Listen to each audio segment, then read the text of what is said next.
দর্শক আসসালামু আলাইকুম। দেশ এবং দেশের বাইরে থেকে যারা আমার এই প্রতিবেদন দেখতেছেন সবার প্রতি আমার শুভেচ্ছা এবং অভিনন্দন রইল। আশা করি সবাই ভালো আছেন। আজকে আমি চলে আসলাম আমার জারা ঘাসের জমিতে। আপনারা দেখতে পাচ্ছেন যে জারা ঘাসের যে ফলন, অতুলনীয় ফলন, এর কোনো তুলনা হয় না।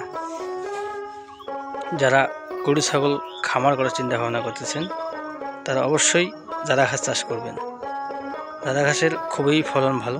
আপনারা দেখতে পাচ্ছেন যে ঘাসগুলো কীরকম আমার ফলন হয়েছে। এই ঘাসটা আমি কাটিংয়ের জন্য রাখছি। এর বয়স 1 মাস।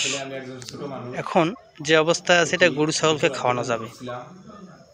এখনও কাটিং হয় নাই। 3 মাস রাখলে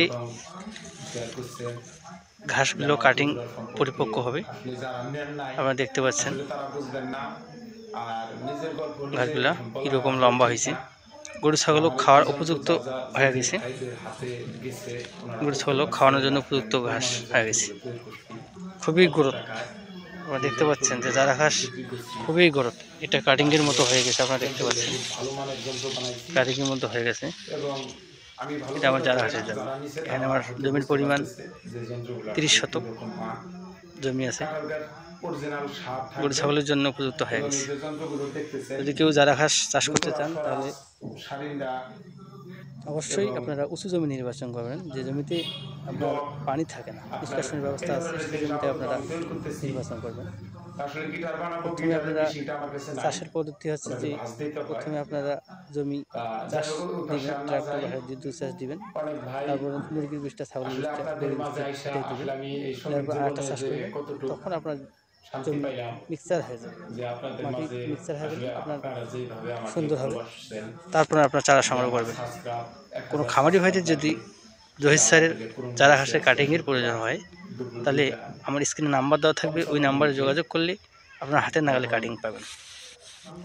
কাটিংয়ের নিয়ম হচ্ছে যে কিছু টাকা অ্যাডভান্স করে দিতে হবে, কুরিয়ার চার্জ। বাকি টাকা অফিসে দিয়ে আপনারা তুলবেন। ক্যাশ অন ডেলিভারি কাটিং দেই আমরা। যদি কারো কাটিংয়ের প্রয়োজন হয় কাটিং নিতে পারেন। ভিডিওটি শুরু থেকে শেষ পর্যন্ত থাকবেন, যত আদ্যবন্ত আছে জায়গা আছে জানতে পারবেন। যদি ভিডিওটি ভালো লাগে অবশ্যই লাইক দিবেন, কমেন্ট করবেন, চ্যানেলটি সাবস্ক্রাইব করে আমার সাথেই থাকবেন। ধন্যবাদ।